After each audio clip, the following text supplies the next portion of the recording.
Comme j'étais assis dans ma maison et que les anciens de Juda étaient assis devant moi, la main du Seigneur, de l'Éternel, tomba sur moi. Ézéchiel chapitre 8, 1.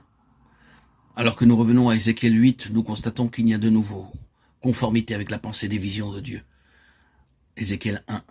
Nous trouvons ici un message de délivrance pour nous, mais nous voulons auparavant savoir tout ce que le Seigneur veut nous dire à notre sujet. Plus il agira profondément en nous, plus il y aura de place pour lui dans notre cœur. Les gens religieux de Juda étaient venus à Ézéchiel pour recevoir instruction de Dieu. Mais Ézéchiel, assis devant eux, gardait le silence. Il n'avait rien à dire. La manière dont Dieu agissait avec Ézéchiel est très surprenante, parce qu'il était un homme vraiment dans la main de Dieu. Et cela nous montre ce que signifie réellement être un porte-parole de Dieu. Les messagers de Dieu ne peuvent pas rendre les messages agréables pour qu'ils conviennent à leurs auditeurs. Si les enfants de Dieu viennent aux messagers qui sont vraiment dans la main de Dieu et désirent ce qu'ils appellent l'enseignement, le Seigneur ne permettra pas à ces messagers d'enseigner, tant qu'il verra quelque chose de faux dans la vie de son peuple. C'est une tentation très grande que de puiser dans nos propres sources et de donner une prédication que Dieu n'a pas donnée, simplement parce que c'est ce qu'on attend de nous. Les gens religieux de Juda étaient venus à Ézéchiel pour entendre la parole de Dieu. Et comme ils étaient assis, la main du Seigneur tomba sur Ézéchiel et Dieu dit « Je vais te montrer ce qui ne va pas ». Alors il donna un message très saisissant. Si pour Ézéchiel la crainte de l'homme avait été plus réelle que la crainte de Dieu, il n'aurait pas pu être fidèle à Dieu et donner un tel message.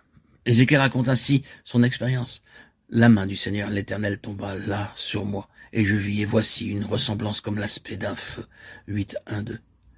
Dieu donna au prophète une révélation nouvelle, et c'est à peine si celui-ci savait comment décrire ce qu'il avait vu. Il pouvait seulement dire « comme l'aspect d'un feu ».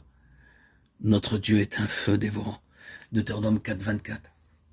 Nous avons besoin aujourd'hui de messagers de Dieu, capables de dire « ainsi parle l'Éternel », et non pas « je pense ceci ou cela ». Les chrétiens viendront peut-être leur dire « que pensez-vous de ceci ?» Mais combien sont disposés à dire simplement « il est écrit ». Le monde est dans la confusion à cause du grand nombre de voix. Oh, combien les âmes désirent intensément un ainsi par l'Éternel, suivi de la puissance de Dieu pour confirmer sa parole. La main de l'Éternel tomba sur Ézéchiel. Ce ne fut que sous la pression de la main de Dieu qu'il put affronter les anciens de Juda et leur donner le message le plus terrible qu'ils pouvaient entendre en relation avec le péché dans leurs choses saintes. Ils vivaient tranquilles, tout allait bien. N'était-il pas le peuple de Dieu? Et voici cet homme qui leur parle de Dieu comme d'un feu dévorant.